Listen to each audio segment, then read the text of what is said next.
Part 5. Fear spreads across Ohio since 1972, when the testimony of the two police officers Ray Shockey and Mark Matthews became a hot topic. The atmosphere in Loveland was no longer the same. The small town nestled by the Ohio River, once peaceful, was now filled with unease. People whispered to each other in taverns, at church gatherings, and even in school hallways. Just stepping into any grocery store, you could hear the story of that bizarre creature. And then, like a spark catching dry grass, the rumor was no longer confined to Loveland, but quickly spread across Ohio, reaching even distant towns. Residents began saying they had heard strange noises coming from the old sewer system running beneath the town. At night, when the wind blew through the rusty grates, some swore they saw glowing eyes flashing in the darkness. Gradually, the image of the Frogman was no longer limited to the stretch of Riverside Drive, where Shockey had once witnessed it, but became linked to the damp underground labyrinth beneath Loveland. The rumors transformed that place into a maze full of unnamed creatures, with the Frogman as their guardian. Long-haul truck drivers added more fuel to the fire. They claimed that while driving through thick fog on the bridge crossing the Ohio River, they once caught sight of a shadow leaping over the divider and vanishing down to the grassy riverbank. Some insisted they had heard splashing sounds, as if something massive were diving beneath the dark water. One driver even swore that the creature had stood right in the middle of the lane, forcing him to slam the brakes so hard the tires screeched and smoked. When the headlights lit up, what he saw was not a deer, nor a wolf, but a slick, hunched body with a grotesquely large head and glowing blue eyes. The children of the region, always eager for ghost stories, became the most deeply affected. Adults began to use the Frogman as a tool of warning. If you don't go to bed early, the Frogman will come take you away. Just hearing the name made many children tremble and dive under their blankets, not daring to peek out the window past midnight. Some reckless teenagers, however, saw it as a challenge. They would dare each other to ride their bikes out to the bridge at night, listen for noises in the fog, and shout Frogman's name. Sometimes an unexpected sound, the splash of water against the shore, or the crack of a branch, was enough to send the whole group screaming, abandoning their bikes in a panic. The paranoia grew so strong that some people began refusing to walk alone along the Riverside Road at night. Young couples who once chose Riverside Drive as a meeting spot now hesitated. A gloomy atmosphere weighed over the entire town, as if the Frogman were truly lurking somewhere, waiting for its chance to appear. That fear didn't require concrete proof. It thrived on whispered tales, each person adding one more chilling detail to make it feel real. One night, a family living near the Ohio River swore they heard knocking on their window. When the husband turned on the light and looked outside, he saw slimy handprints on the glass, as if the skin of some amphibian had been pressed against it. No one in the house dared step outside to check. By the next morning, the story had spread, becoming irrefutable evidence that the Frogman had begun peering into people's homes. The situation spiraled further out of control. Newspapers across Ohio jumped on the story, calling the Frogman a new urban nightmare. Some articles even compared it to America's most famous legends, like the Mothman of West Virginia or the Jersey Devil of New Jersey. Placing the Loveland Frogman alongside such creatures was like pouring gasoline onto the fire. People felt they were living at the very center of a living legend, both terrifying and strangely captivating. In the darkness of the sewer tunnels, in the thick fog along the river, or on the deserted roads, Frogman's name was whispered with dread. No one could prove it existed, yet no one dared deny it. That very uncertainty gave it its frightening power. From a fleeting rumor, the Loveland Frogman had become an urban nightmare, haunting the entire state of Ohio. And more importantly, once fear takes root, it does not fade easily, whether real or not. In people's minds, the Frogman existed. The rumors about Frogman didn't stop at whispered tales. They created a wave of fear that seeped into daily life. Many families living near the Ohio River began changing their routines. They locked their doors earlier, forbade their children from going outside after 9 p.m. Some even installed extra locks, hung protective charms, or kept large dogs to guard against intruders. Local taverns reported booming business, as townsfolk gathered more frequently, not just for drink, but to exchange the latest eerie stories. One evening, a taxi driver named Robert Kinley claimed he had driven a passenger to the riverfront. As the car stopped and the passenger opened the door, they both heard a strange sound, a growl mixed with a bubbling splash. In the car's taillight, Robert caught a glimpse of a shadowy figure, hunched and moving on two legs, its skin wet and glistening. The passenger slammed the door shut in terror, begging Robert to drive away. Later, Robert swore he had never seen anything so bizarre in all his years behind the wheel. The story was published in a local paper and quickly spread across Ohio. In schools, children whispered about rules to avoid being caught by the frogman. Never look into the sewer at night, never cross the bridge after midnight, and never shout its name loudly near the river. Some kids even invented a dare game called Frogman Challenge, where the bravest was the one who could stand by a sewer grate the longest. These antics only deepened parents' fears, worried their children might stumble into real danger. While ordinary citizens were consumed by fear, local authorities found themselves in a difficult position. Some officials publicly dismissed the story, calling it mass hysteria or exaggerated rumor. Yet the fact that two police officers had given direct testimony meant they could not completely deny it. Loveland's mayor convened an emergency meeting, ordering police patrols to be increased around the riverside and sewer system. When residents heard this, they assumed it meant the authorities have acknowledged Frogman's existence, which only fanned the flames of panic. Amid the chaos, journalists, paranormal researchers, and amateur monster hunters from all over flocked to Ohio. They came armed with cameras, tape recorders, even hunting rifles, hoping to capture evidence of Frogman. One research group from the University of Cincinnati even organized an expedition into the sewer system. Equipped with high-powered flashlights, ropes, and cameras, they ventured in. But their mission ended quickly when one member heard splashing from deep within the tunnel. Fear drove them out immediately, bringing back nothing but shaky footage. Yet when those blurry videos were broadcast on local TV, they only reinforced the belief that something was indeed lurking in the darkness. Many long-haul drivers, who passed through Loveland as a transport hub, began avoiding the area at night altogether. Some trucking companies had to reroute deliveries, costly but necessary to calm drivers' nerves. One business owner complained, "The Frogman isn't just keeping us up at night, it's costing us thousands of dollars each month." From a whispered legend, the creature had begun to cause real economic impact on the town. The stories grew darker as time went on. Some claimed Frogman was not alone, but part of a tribe of amphibious beings living in Ohio's waterways. Others said it was the result of a failed scientific experiment that escaped. Still others swore it was the vengeful spirit of the river itself, taking a monstrous form to punish humans for polluting the water. Whatever the theory, they all led to the same feelings: unease, dread, and the chilling suspicion that something beyond human understanding lived just beneath their feet. On dark nights, when fog rolled thick over the Ohio River, people said you could hear strange cries, half like a frog's croak, half like a mournful wail. Some witnesses even claimed to see a shadow leap across a drainage ditch in a single bound, moving so quickly the eye could hardly follow. Each new detail only deepened the myth, etching the Loveland Frogman further into Ohio's imagination. And in the end, the most terrifying thing was not whether the Frogman was real, but the feeling that it could appear anywhere, at any time. People began seeing its image in the shadows of trees, in faint ripples under the water, even in the glowing eyes of stray cats. Collective paranoia turned Frogman into a living reality, even though no one had solid proof. Fear had long since outgrown the borders of Loveland, spreading across Ohio, making the creature part of the state's collective memory, an urban nightmare no one could escape. The nightmare called Frogman continued to spread, not only through rumors, but deep into the community's subconscious. At weekend markets, people gathered in small groups, whispering as if sharing a national secret. Adults tried to reassure each other with logic. Maybe it's just a mutant animal, or some elaborate prank. Yet they themselves jumped hardest at the sound of water against the shore or the snap of a twig in the night.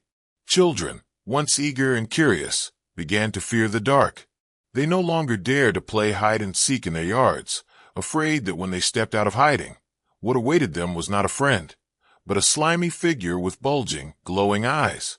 Meanwhile, the media only stoked the flames. Newspapers ran sensational headlines. Half-man, half-frog terrorizes Ohio. Or Frogman, the swamp monster rises.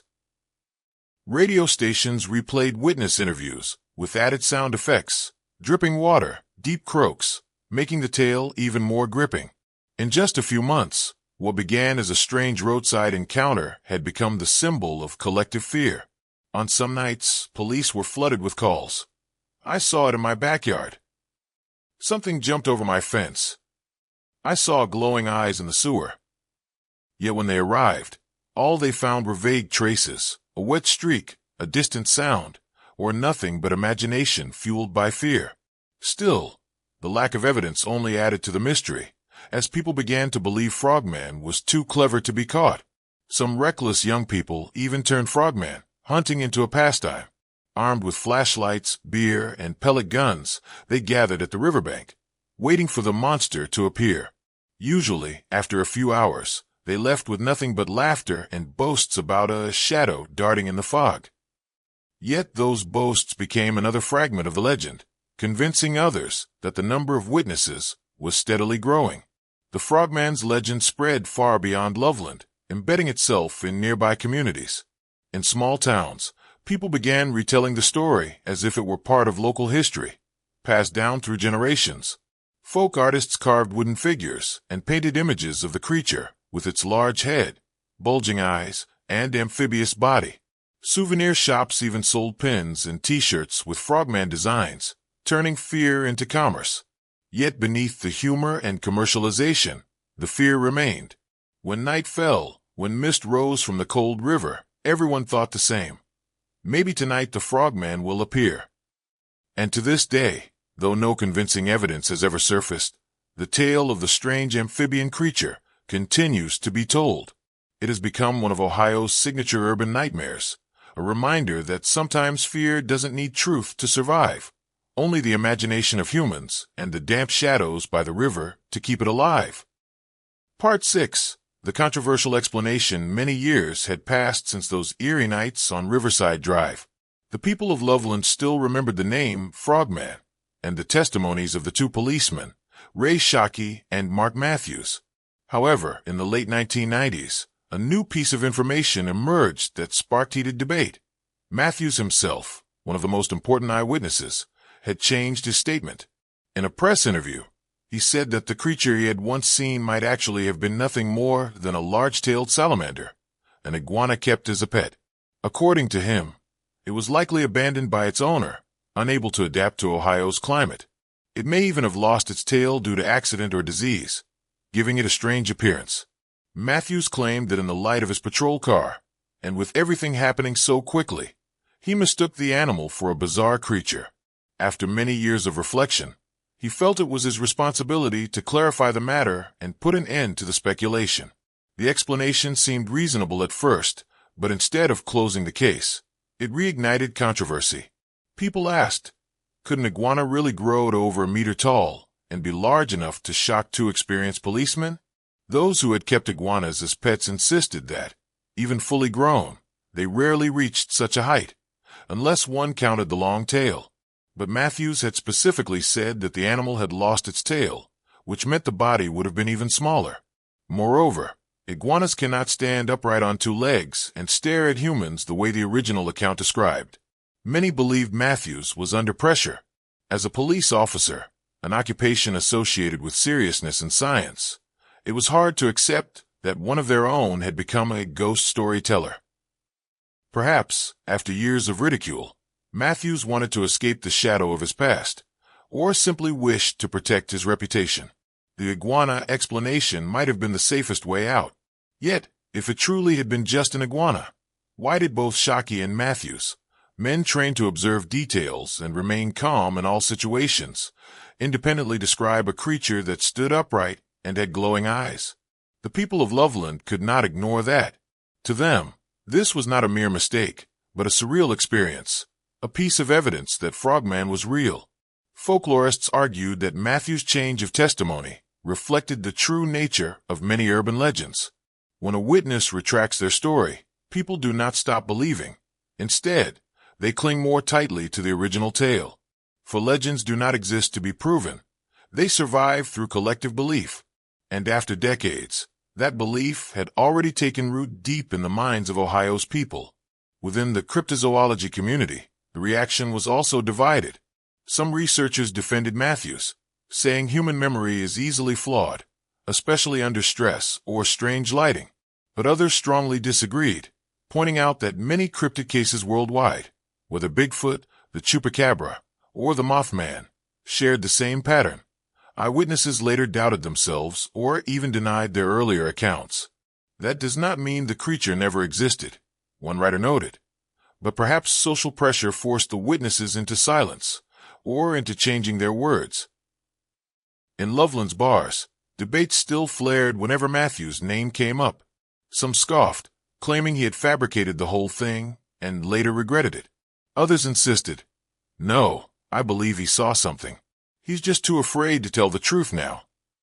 The story, rather than ending, opened a new and darker layer, the layer of doubt, of human fear, of denial and compromise. What stood out most was that even after Matthews gave his explanation, the Frogman sightings did not stop. People still claimed to see a slick, slimy figure with glowing eyes in the fog. Drivers still swore they had slammed on their brakes when a strange shadow dashed across the road. If it all started with just one iguana, how could the legend have lasted for decades, spreading far beyond Loveland and throughout Ohio? The answer, perhaps, lies in the fact that Frogman had become a symbol. It was not merely a strange creature in the night, but the embodiment of collective fear, of human imagination in the face of the unexplainable. Matthews could change his story, but he could not erase the truth that, in that moment back in 1972, both he and Shockey had believed they encountered something beyond the limits of science. And it was that belief that kept the legend alive. But the truth is, Matthews' explanation never truly satisfied the community. For many Ohioans, especially those born and raised in Loveland, the Frogman story had grown far beyond a single incident. It had become part of collective memory, an inseparable fragment of local culture. That was why Matthews' sudden denial, his shift in detail after so many years, felt like a challenge to the town's shared faith. People could not stop asking, why did he change his story now? Was there pressure? Or was he simply tired of being mocked? These questions only made the mystery more complicated. If Matthews had indeed seen just an iguana, he should have recognized it on the spot. He was a trained police officer, skilled in identifying animals, objects, and unusual phenomena. What's more, when the incident first occurred, Shockey had also reported seeing the same bizarre creature, not describing a lizard at all. Two independent testimonies, within such a short time frame, were what allowed the story to endure until today. That alone made Matthews' later explanation unconvincing to many. Another detail fueled further doubt: Matthews' original description of the creature's eyes. He once said they bulged, glowing brightly in the headlights, and that he felt a sense of being watched. Those who had raised iguanas insisted that their eyes had nothing particularly striking about them. The gaze of a lizard, no matter how big, could never leave such a lasting impression on an experienced policeman. What Matthews had described was distinctly human-like, a face-to-face encounter that shook him to the core.